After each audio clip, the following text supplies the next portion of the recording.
So, Ambassador, first of all, thank you very much for this interview. Can you help us understand the purpose of this new type of sanctions, which included a number of Cypriot citizens and firms? Thank you so very much. It really is a pleasure to have a chance to sit down today because, really I think there's a real opportunity to explain exactly what our sanctions are and what it is we're trying to accomplish with them and what exactly it is we're doing with the authorities here, with the administration and the ministers and others, as we all work to end Russia's unprovoked and unjustified war against Ukraine. The sanctions that we announced last week on April 12, to put them into context, they are there was a much larger announcement that I think has gotten a little less attention, and that announcement was about 120 people and entities in more than 20 countries. And these sanctions were designed to do two things: to go after the network of a specific Russian oligarch, Usmanov, and those who enable his sanctions evasion, because ultimately we see him as somebody who is helping to fuel Russia's war against Ukraine. They're also designed to go against two companies that are facilitating the use of children in this war. And these companies are actively working to spread disinformation to children about Ukraine. So, the purpose ultimately of these sanctions is to target those who are responsible for undermining the international order, for disrupting international peace, for targeting the United States, our partners, our allies, and for supporting this war in Ukraine and all of the atrocities that we are watching unfold every single day in Ukraine. So we are working with our partners in the G7. We're working with the European Union. We're working in Brussels as well as in the member state capitals. We're working with the United Kingdom and with other like-minded governments to ensure the integrity and the strength of the economic tools we are bringing to bear to try to bring about an end to this war. Did the US government inform the Cypriot authorities before the announcement of these sanctions? So, I've been in Cyprus now just 2 months. I really feel that I'm quite new here still. And I have been really impressed at the depth and the breadth of the conversation we have between our governments.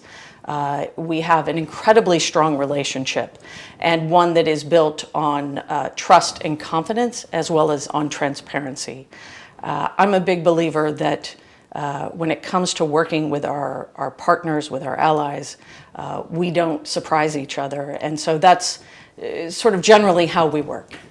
How satisfied is Washington with the response of the Cypriot government so far, and what else is expected from them?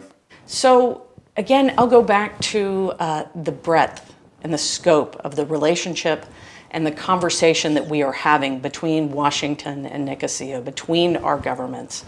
We are working so closely to build our joint skills, our joint abilities in so many areas. We are working to combat transnational threats in all kinds of ways. We are working to enhance border security. We are working to enhance our ability to support evacuations of civilians in an emergency situation. We are working to counter trafficking in persons. And so countering illicit finance and countering sanctions evasion as priorities, both between the United States and the European Union, as well as between the United States and Cyprus, of course, is an important piece of that. I would also note that President Christodoulides and his team, the ministers, have been incredibly forward-leaning and responsive in terms of recognizing the reputational risk to Cyprus when actors such as those who we announced on April 12 use Cyprus and use the institutions here to further their efforts on behalf of these Russian oligarchs. I think that there has been an incredibly strong response by the government, and we're going to keep working very closely on these issues. The Cypriot government claims to have requested additional information on the reasons that led to the addition of these nationals on the list. Do you expect a response from the US authorities? I will tell you again that we have this incredibly robust conversation between our capitals. And so when we ask each other for additional information, these are relayed with the utmost seriousness between our capitals. And so we will continue this deep and continuing effort to hold those to account who are prosecuting this war. Ultimately, again, with a shared goal of bringing an end to Russia's aggression.